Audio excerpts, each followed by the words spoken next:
Okay, let's do the offense with listen, there's a lot of missed opportunity in this game. Team of the year, obviously, but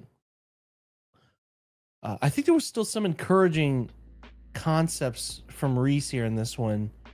So, first run of the game, they get a flag for holding. We're going to talk through what this is from the tight view. A lot more Malachi Corley, which I appreciate the physicality he brings. So, really, what it looks like to me we're doing here is this feels like inside zone to me with nobody here for 29.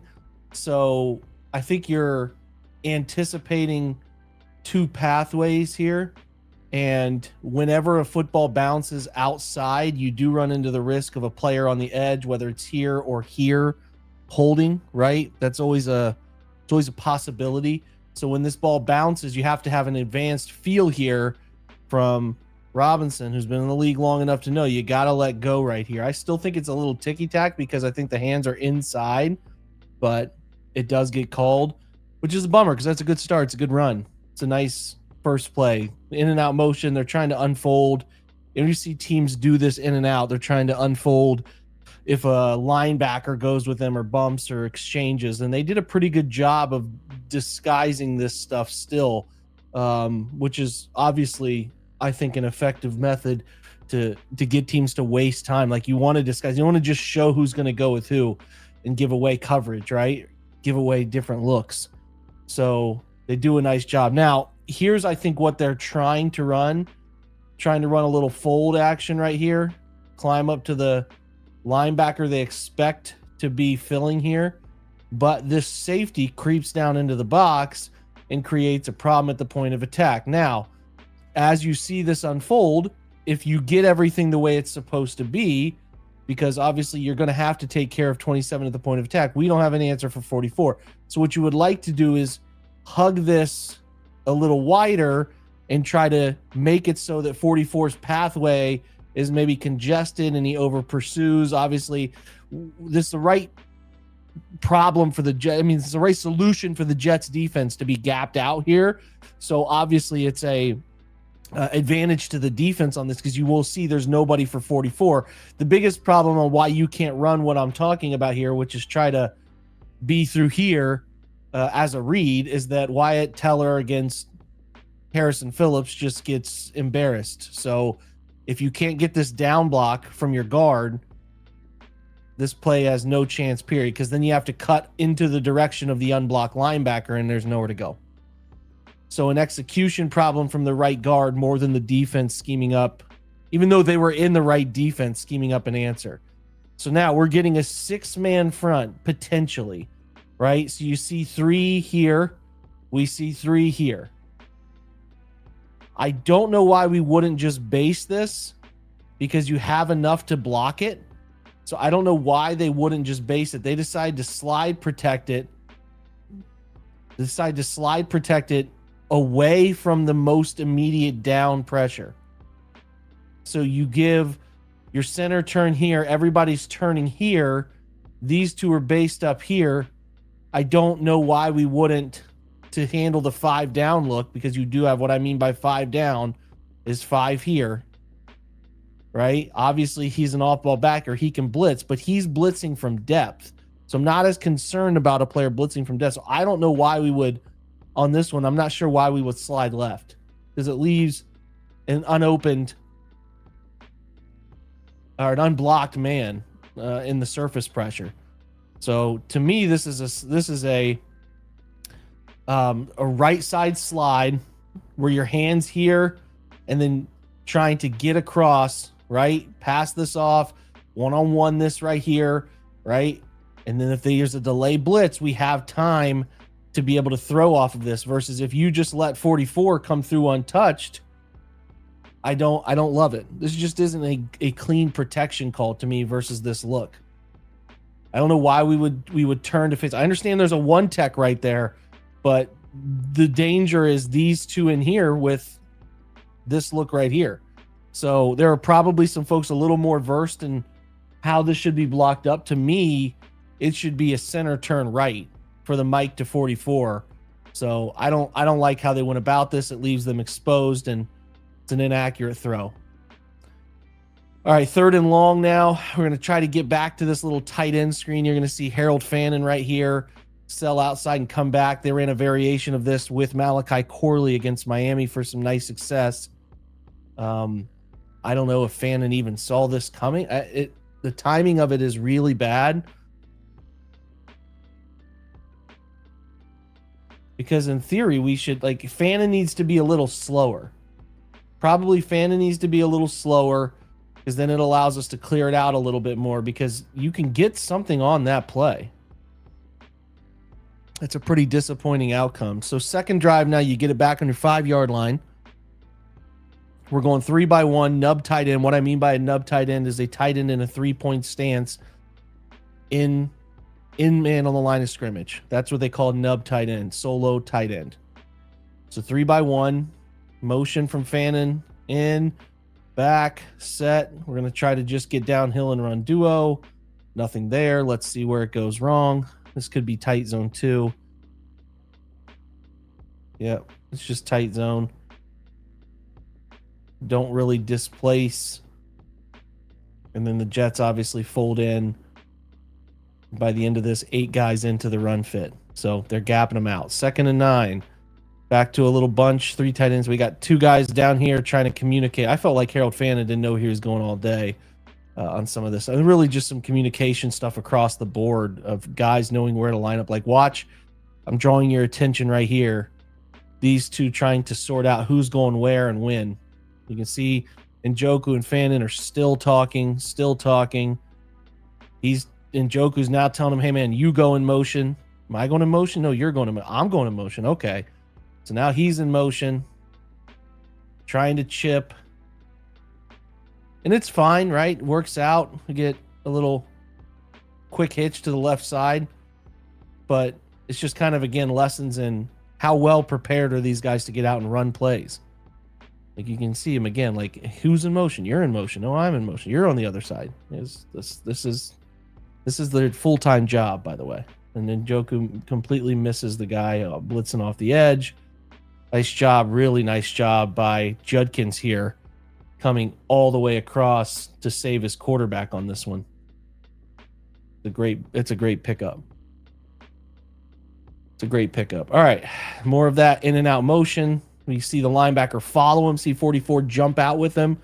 So that gives us a man coverage. And listen, the coverage alignment right here and all, I mean, it's a bunch of man indicators. So this one isn't too deep on the rocket science scale. They run mesh with a corner. They wanted to run this all day. They ran it a few times. So you're getting, and this is something they haven't done with Kevin. So you're getting mesh here. You're getting a corner route from the tight end, which they come back to later, and a mandatory outside release go route. All right, 3rd down here. We want to try and keep the chains moving. I think your shallow is probably your best answer. But I also like they're not getting any explosives. Throwing the ball up the sideline sometimes is not the worst. It's not the worst outcome of attempting to make a big play. Pretty clean pickup here from the O-line. Nice job. It's actually a decently placed football. Tillman gets his right hand on it but can't finish it, but they throw the flag. So you keep the drive alive. Back to 12 personnel. Actually, I think this is 11 personnel. Yep, Corley. So we're going to hit a little fly sweep. And this dude is just a really strong extension of the run game. Really strong extension of the run game. Like, this cut right here is deadly. He's got to be an active part of this thing. And if he's not, you're not going to use him in this stuff in Cleveland. I mean, somebody needs to use him across the league because he's good at this. I mean, he got popped there. 27 got him, but pops right up, jacked up, some good energy. Somebody could use him. I hope Cleveland continues to expand on stuff that he can do in the short areas. That extension of the run game he can do as a wide receiver. Back to 11 personnel. That's Tillman, tight side of this field. We're going to run bootleg off of this. Is good. They haven't done this, right? We're going same side look. We're going what looks like same side power, right? And then we're going to peel and boot off of it and watch the defense play run. Look how heavily the second level comes down and plays the run. Beautiful. Let's get to the drag. Hit it. That looks like a football play. Right? That movement right there. Quarterback's full turn. Watch it 53 and 44. Yeah. Nicely done. First and 10 again. 12 personnel. That's Whiteheart down here to the bottom of the screen here. You got Fannin. So we're in 12 personnel, 2x2 stack. We're going to motion to empty. This is a bunch of zone indicators right here on first and 10, right? Bunch of zone. Picked up pretty cleanly. We're trying to run an out route here. Judy falls down. Just running smash. It looks to me like we're just running a variation of smasher. He's going to follow him and then try to win on the outbreaker. I don't know what we have going on down to the bottom of the screen. It looks like a quick screen, but it's not very serious. So tough to get much out of this play when we got a wide receiver on the ground.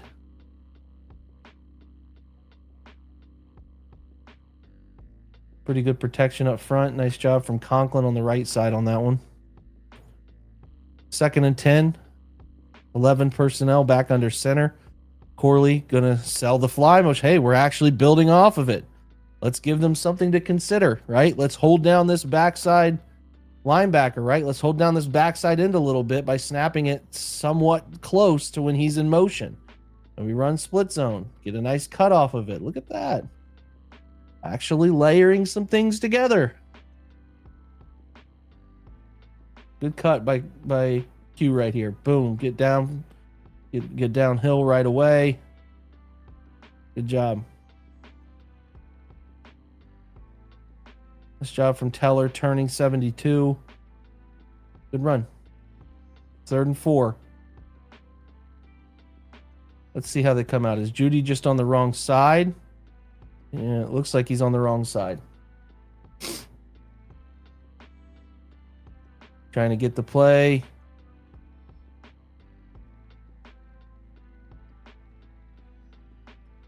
We missed the speed out. This is our answer. So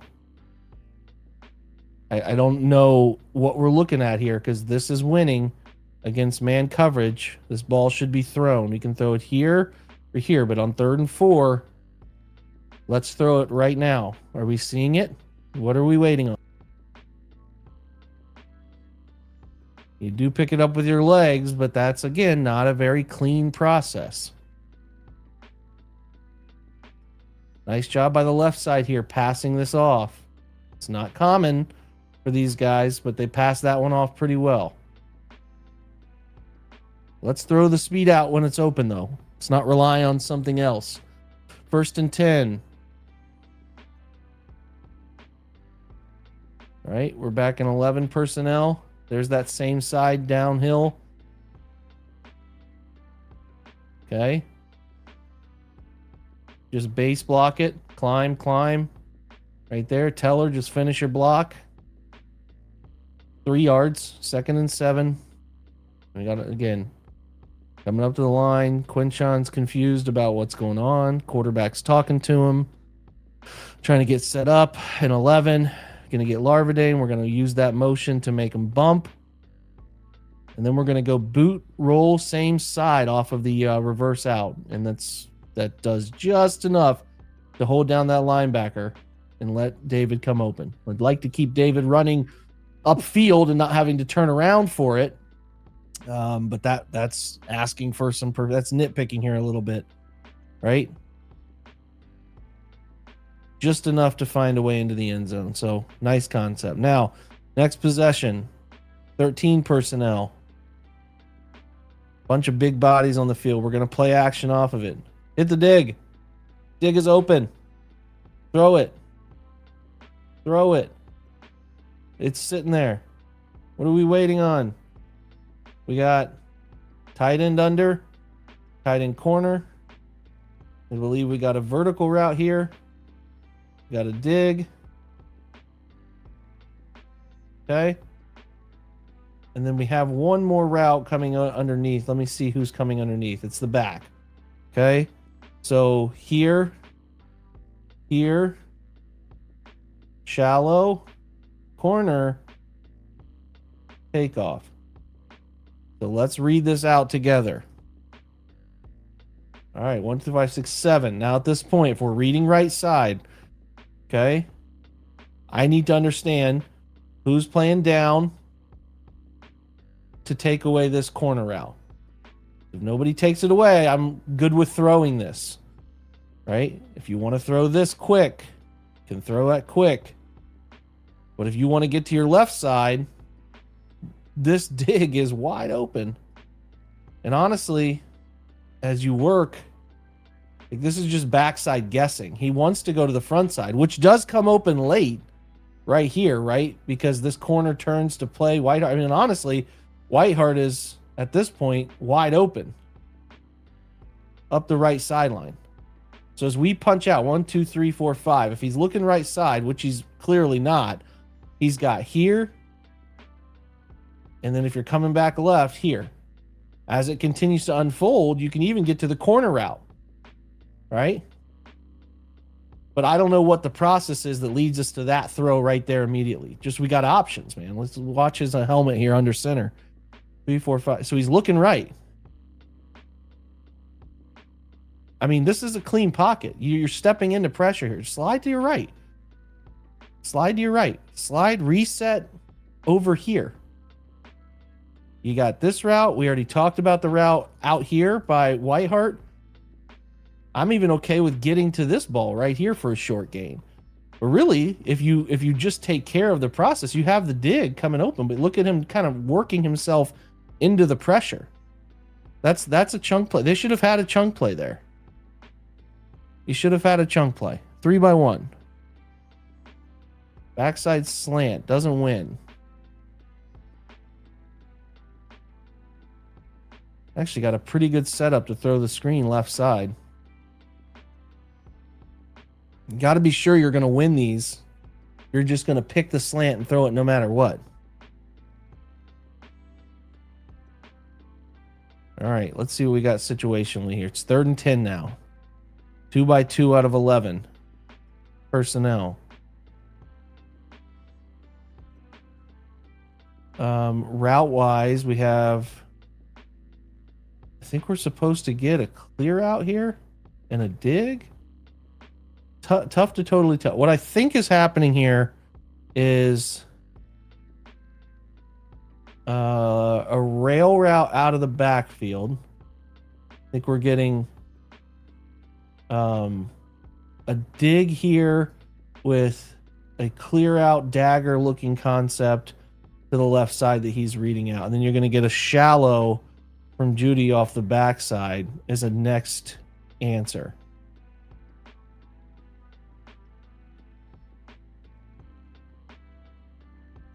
You're getting coverage. I think you're getting some funky coverage here where they're taking the backside safety and cutting him, and he's rolling into... This is advanced stuff from the Jets, to be honest. He's passing this off and he's cutting this here. So it's just a version of man coverage for them.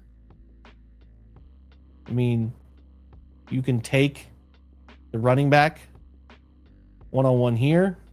I mean, he's open. You can take this hole shot and throw against a blind defender here. There are options to throw it to. They don't do a great job on this right side exchange, right? It's not as clean as you would like it to be. I don't really know why we're spiking this. Does it I don't know what the hell that was. We got options to throw it to, man. Make it hard on their defense. All right, so 3rd and 5 on the next series. Missed the first 2 plays. That's okay. Not much happened. I do like this man beater right here where we're going against their triangle. Obviously getting man here. We're going to get a pressure look. I really like this approach where they send Judy inside. So he's going to sell. I think this is Judy. I'll correct myself if I'm wrong. Inside.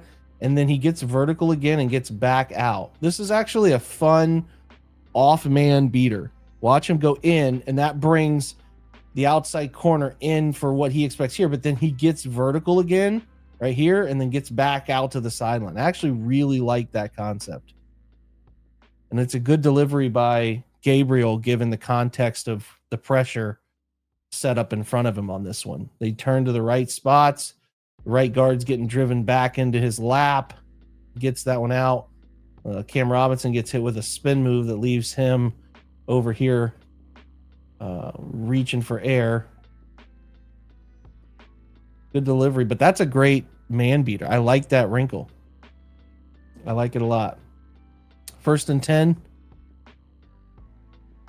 At that same in and out motion. Bootlegging. This is what you want, man. We're just moving the pocket. Just moving the pocket. Judy's going to work in and back out. Ball's right in his hands. Got to catch. There's nothing difficult, remotely difficult about this. I like this little subtle pocket movement concept here. Can't place it any better for him. Would like to see that caught. 2nd and 10. We're trying to... I don't know if this is an RPO. It looks like an RPO to me. It's got to be. Because you're pulling 2 linemen who are blocking. We're blocking here. We're blocking here. We're blocking here. I don't know what the read key is here. Because this edge player stays home. And when he stays home, there's nothing that... It's not going to work to throw this little swing. I don't know what the read is. It's a 7-yard loss. They're just outflanked. They're outnumbered.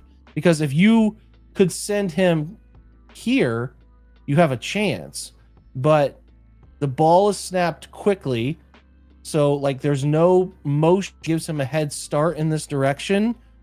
And he's not wide enough at the decision time to, like, make an impact to be away from this edge. And I understand Fannin trying to turn back inside because, like, he's a problem in that moment.